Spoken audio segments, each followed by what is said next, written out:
நிர்வாகிகளுக்கும் என் அன்பு கலந்த வணக்கத்தை தெரிவித்துக் கொள்கிறேன்.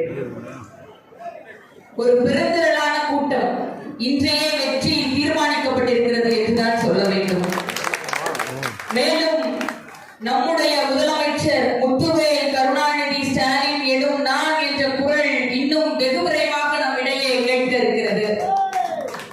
அதன் முத்தாய்ப்பாக இன்றைய தினம் இந்த செயல் வீரர் கூட்டத்தில் நம்முடைய வேட்பாளர், நம்முடைய அண்ணன், பேரன்பிற்கும் பெருமதிப்பிற்கும் உரிய அண்ணன் கருணாஸ் அவர்களை நம்முடைய முதலமைச்சர் அவர்கள் கழகத்தினுடைய நம்முடைய கூட்டணி கட்சி தோழமைகள் அனைத்திற்குமான வேட்பாளராக நம்மிடத்தில் நிற்க வைத்திருக்கிறார்.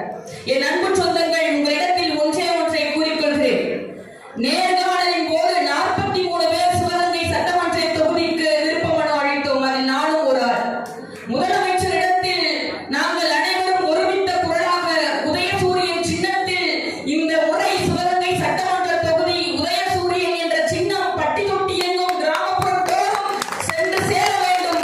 ஏனென்றால் முத்தமிழறிஞர் கலைஞரினுடைய பெரும்பான்மை வாக்குகள், தந்தை பெரியாரினுடைய கொள்கைகள், பேரறிஞர் அறிஞர் அண்ணா அவர்களினுடைய கொள்கைகள் இந்த உதயசூரியன் சின்னத்தில் தாங்கி நிற்கிறது.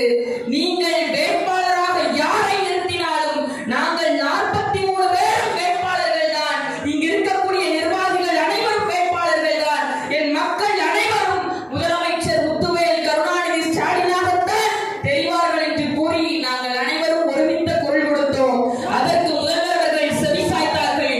யாரை நிறுத்தினாலும் உதயசூரியன் சின்னத்தில் வெற்றி பெறச் செய்வோம் என்பதை இந்த அடிமை அதிமுகவாக இருக்கட்டும், தற்கூரிகளாக இருக்கட்டும், வாய்ச்சவடால் பேசக்கூடிய சீமானாக இருக்கட்டும், உங்களிடத்தில் எச்சரித்துக் கொள்கிறோம். திராவிட முன்னேற்ற கழகமும் மதசார்பற்ற முற்போக்கு கூட்டணியும் வீர சிங்கங்கள்.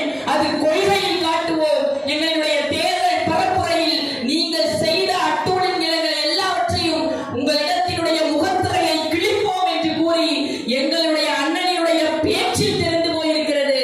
ஒரு சாமானியனுடைய பேச்சு எப்படி இருக்கும்? அவர்களுடைய சமரசமற்ற குரல் சட்டமன்றத்தில் ஓங்கி ஒலிக்கும். என் அன்பு மக்கள், உங்களிடத்தில் சொல்லிக் கொள்கிறேன். முதலமைச்சர் அவர்கள் ஒருவரை நிறுத்துகிறார் என்று சொன்னால் மணிமணியாக பார்த்துதான் வேட்பாளராக நிறுத்துவார். அந்த இடத்தில் நம்முடைய கருணாசன் அவர்கள்